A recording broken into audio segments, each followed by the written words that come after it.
তরুণরা যাদের 17 বছরের ধরন হয়েছে সবাই উৎসবমুখের পরিবেশ নিয়ে এবার সবাই ঐক্যবদ্ধ হয়ে ভোট দিবে, ভোট কেন্দ্রে যাবে আশা করি। এবার আর রাতের ভোট হতে দেওয়া হবে? এবার কখনই রাতের ভোট হবে না, সুষ্ঠু সবল ভোট হবে, সবাই ঐক্যবদ্ধভাবে আমরা ভোট দেবো এই আশা হিসেবে আমরা থাকবো ইনশাআল্লাহ। রাতের ভোটের দিন শেখ হাসিনা এই দেশকে গত 17 বছর নরকে পরিণত করেছে।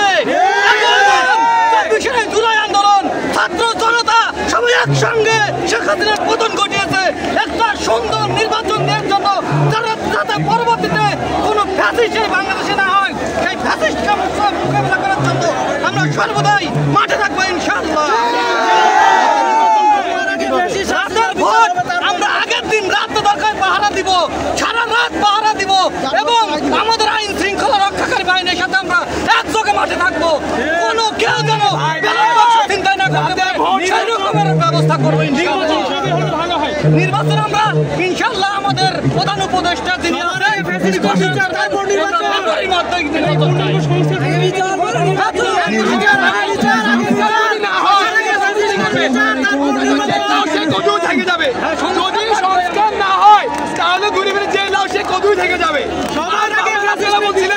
রাতের ভোটের কথা, এবার যদি রাতের ভোট কারচুপি করা হয় হাত কেটে ফেলা হবে,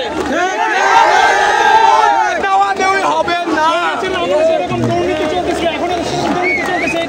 এই দুর্নীতির পিছিয়ে কারা আছে এটা আপনারা ভালোই জানেন, তাদেরকে রুখে দিতে হবে। আমি আপনাকে সবাইকে ভালো হতে হবে আগে।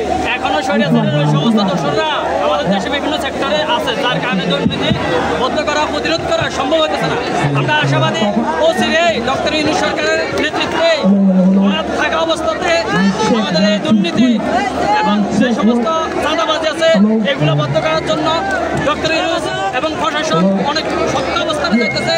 আশা করি ভবিষ্যতে আরো শক্ত অবস্থানে আগে নাকি নির্বাচন আগে নাকি নির্বাচন একসাথে? বিচার আগে, তারপর নির্বাচন, বিচার সংস্কার আগে। আমরা যদি বিচারের আগে নির্বাচন চাই তাহলে আমাদের শহীদ ভাইদের সাথে গাদ্দারি হবে, আহত ভাইদের সাথে গাদ্দারি হবে, ভবিষ্যৎ প্রজন্মের সাথে গাদ্দারি হবে। আমরা চাই আগে সংস্কার, পরে বিচার।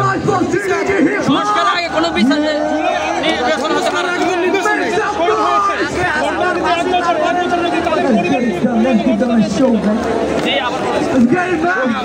পরিবারের পূর্ণাঙ্গ মর্যাদা দাবি করেন কিনা? হ্যাঁ অবশ্যই, যিনারা শহীদ হয়েছেন তিনারা আমাদের শহীদ ভাই, তিনাদেরকে পরিপূর্ণ দেশের জন্য তারা যে ত্যাগ দিয়েছে তিনাদেরকে ওই পরিমাণ সম্মান করা প্রয়োজন। তবে ওই সম্মান 71 মুক্তিযুদ্ধের মতো কোটা সংস্কার নয়, ওনাদেরকে কোটা দিয়ে অপমানি আমরা করতে চাই না। আমরা চাই তিনাদের পরিবারকে যথাযথ সম্মান দিয়ে তিনাদেরকে রাষ্ট্রীয় মর্যাদায় উঁচু লেভেলে নিয়ে যেতে।